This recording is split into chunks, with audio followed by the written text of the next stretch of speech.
everyone, it's Dr. Rick, founder of Herbal411.com. I wanted to do a follow-up on a video that I edited yesterday. Well, I didn't really edit it, I just put it out there. But it was a video on wearable devices, and towards the third act, I talked about this. I did an unboxing on this. This is a tincture from Rise Dispensary. There's several dispensaries in the state of Illinois. One of the ones that I find usually has products for medical cannabis patients is Rise. I had to go all the way to Naperville, which is a hike, but unfortunately my favorite places, Zen Leaf and Verilife, they don't carry much anymore with medical cannabis products. Now, you might be thinking, okay, what's the difference? And I probably can't get into that today, but bottom line is that I guide my patients to indulge in medical cannabis products, and mostly to get sleep and then decrease pain. There are some patients who have panic attack and they do need a relief, and it's either going to be cannabis as far as its THC forms, whether it's inhaled, edible, topical, or prescription medicines. And prescription medicines work well. They are a little bit addictive. I'm specifically talking about Xanax, and they have to go through the liver. Well, medical cannabis, as far as the inhaled version, I have to be careful. You have to be careful with inhaled because you are burning a leaf. The likelihood of you having the same issues with the tobacco users is low, because tobacco users inhale burnt leaf all day long and chain that back to back to back. I do not usually see that with medical cannabis patients, but here's one of the reveals that I wanted to let you know about is those of you who use CBD. This is CBD. This is a tincture of CBD dominant oil. Tinctures are oils, and I guess it's considered an edible category in cannabis. Tinctures and oils you have to put under the tongue, or you mix with fluids and you drink the fluid. But the idea is you can still get the products of the plant in you by using this instead of inhaling. So some of you might not want to smoke a joint because it just reminds you of Bob Marley and or Cheech and Chong, and I think high school days. Some of you are better with vaping, but vaping is, to me, very hot and it irritates my throat and I hate coughing. And I do think that the products are getting a little bit better as far as edibles, but the only problem is anything through the gut or the mouth into the gut is a bit unpredictable because we all have different digestive speeds. If you're a diabetic or insulin resistant, your digestive system is slower than an average person. If you have IBS and or anxiety, you'll probably have a faster digestive tract than the average person. So there's too many variables in that. However, it is another opportunity to take advantage of the plant if you can get the product. And that's the problem with Illinois, is that usually if you go to any dispensary inventory that you see online, there's a ton of inhaled products. There's a lot of edible products, and there's like this much. In fact, this is the only thing that's out there. This is the only thing that's out there that's 20-1. There is a sugar-coated gummy called Blood Orange, I think. That's 20-1, but the affordability is low, and it's sugar. I just can't. If you're going to try to control your pain at night and you take a gummy at night, cool. But if you take a gummy that has a sugar note to it, that's a signal to your brain, decrease inflammation. But it's also a signal to your pancreas, you just had sugar. And that doesn't help in the long run. It's easy to digest, but I would rather have you do liquid. And I'll probably do I have another video on this somewhere. I believe I did it on Canadrops or Spectra. But the topic for today is getting sleep, especially since it's dovetailing to the wearable device video.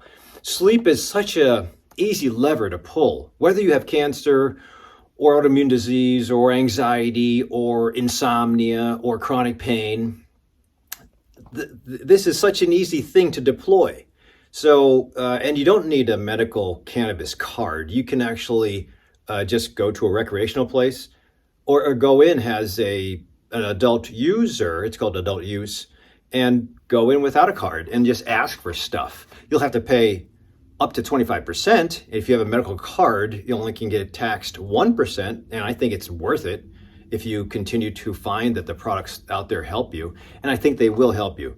So Again, going back to what exactly does CBN do? CBN is non-psychoactive. So if you have a product that's dominant with CBN, that's one of 144 different cannabinoids.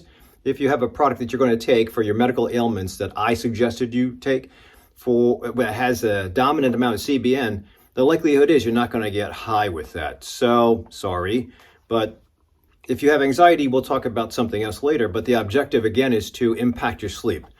And some people would say, or some of my colleagues would say, well, you're not really improving the architecture of sleep, and I talked about that in my video, so I'll put a link down below. But my argument is that it will reset your wake sleep cycle so that you will hopefully dive down in and pass if you have problems with sleep latency, that means you can't get to sleep, or if you have problems with terminal sleep issues, meaning the end of the night, you wake up too early, you can't get back to sleep then, or you wake up in the middle of the night. If we can get something, my contention is if we can get something into the body and the bloodstream that stimulates the brain to dive down a little deeper, like you're an adolescent or like you're a kid, that would be awesome at night. And if you can get that with the assistance of CBN, then so be it. Do we have to use this for a permanent amount of time? It depends. If you have just uprooted your sleep-wake cycle and you have to put it back into place, I think this would be a great product. Again, I'm talking about this now because I tried it last night, and my sleep on my Garmin, it actually said, it still said I was shorter than usual. Let me show you. But it did say that, I usually get the word suck. Not really. I usually get the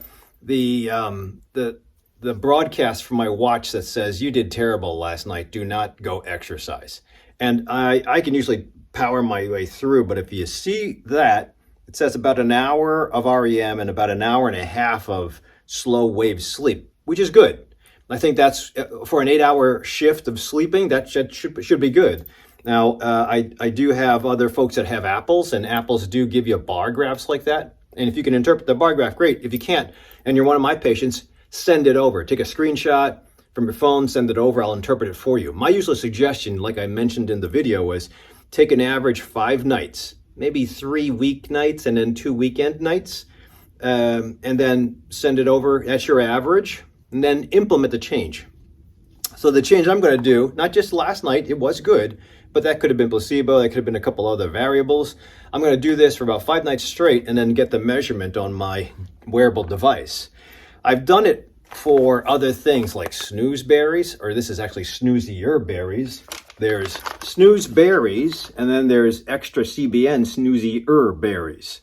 And I think they're the same price. So I would, again, I'm not using it to get high. I'm using it to go to sleep. So I would try to default to this one.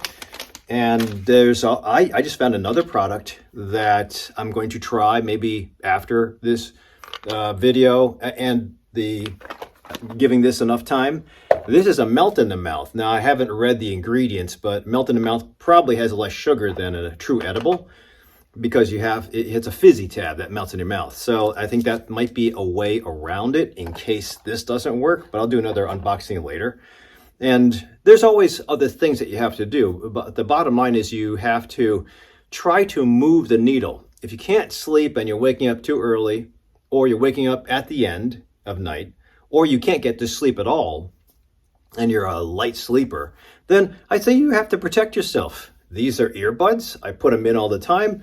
And I think they, even though there's white noise in my house from a heater or a fan or something, the white noise, I think, can be assisted by this. There's something in yoga where you block off all senses, and it helps you to dive down into a conscious state of meditation. But I think it also helps at night. And if you can get the brain to disconnect from all the stuff you were thinking about and all the distractions, then great. This is my nasty looking iPad, and these are one of the products of Mouth Tape. I haven't done an unboxing on this. I did one on Somnifix, which I like Somnifix better than this. Somnifix is bigger. This is like a big X, but tape is tape. I have a patient that uses Scotch, and he gets by with it. But for those of you where your chin drops, and most of us do have a chin that drops at night, it'll force you, because the mouth being open and the nose being open, air goes into the least resistant passageway, and mouth is less resistant than most noses. So most of us by default, if you open your mouth, you're going to breathe through your mouth at night. And it might not be the best thing, especially if you get sore throats like I do. So I think the better way to breathe at night is through your nose. It warms it, it filters it, and there's a CO2 thing that happens, but that's too much to discuss right now. But that's what I use. And then I have a rosary that I use to get myself to sleep just in case I wake up middle of the night. For those of you who aren't religious, in Catholicism, we do these things called rosaries. You can see all these beads here.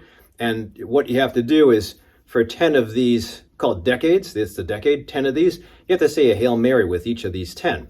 And you can see there's 5 sets of this. So it'll take about 20 minutes, and usually that'll get my mind into, okay, where am I now? I forget.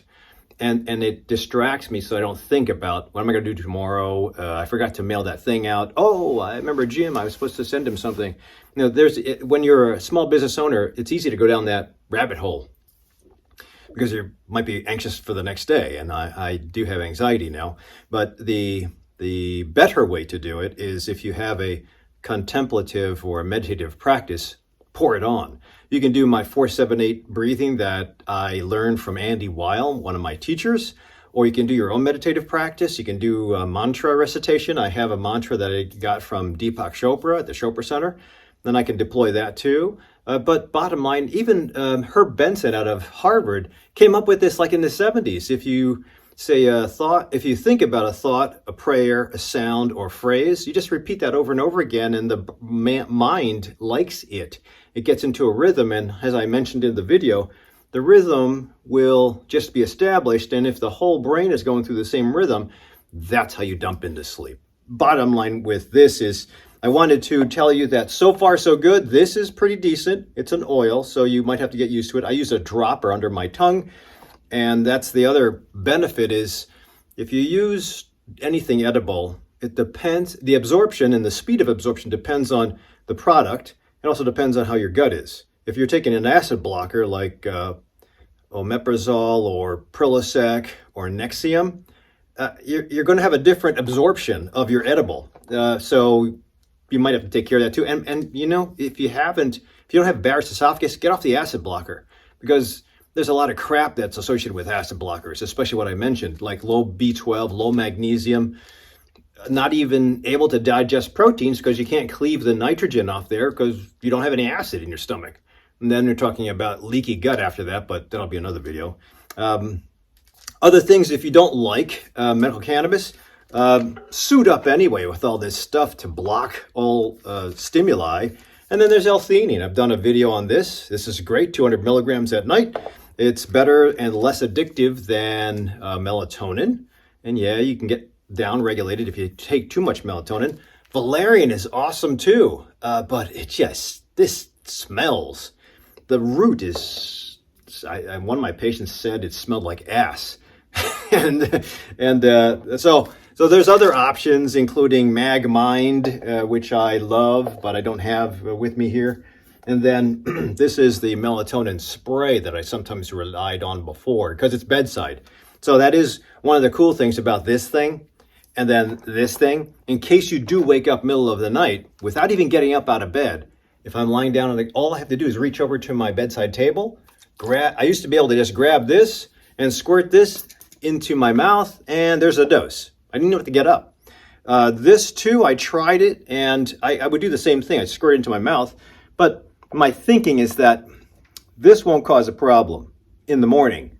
If I keep on dosing these two, that can cause a problem in the morning because, again, the CBN is not psychoactive, but there's a hint of THC in here too.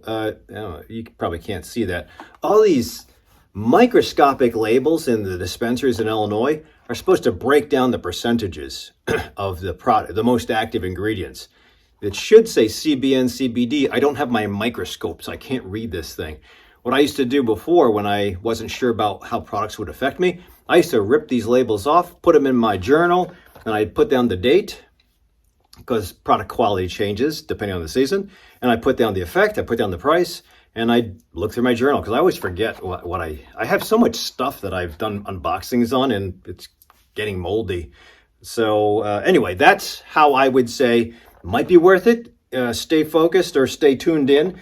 And if you don't subscribe to me with my YouTube channel, think about it. I'll put a link down below because I do unboxings and medical videos all the time. I will be announcing that I have on the 26th of this month, February, another conference coming, and it's going to be natural healing.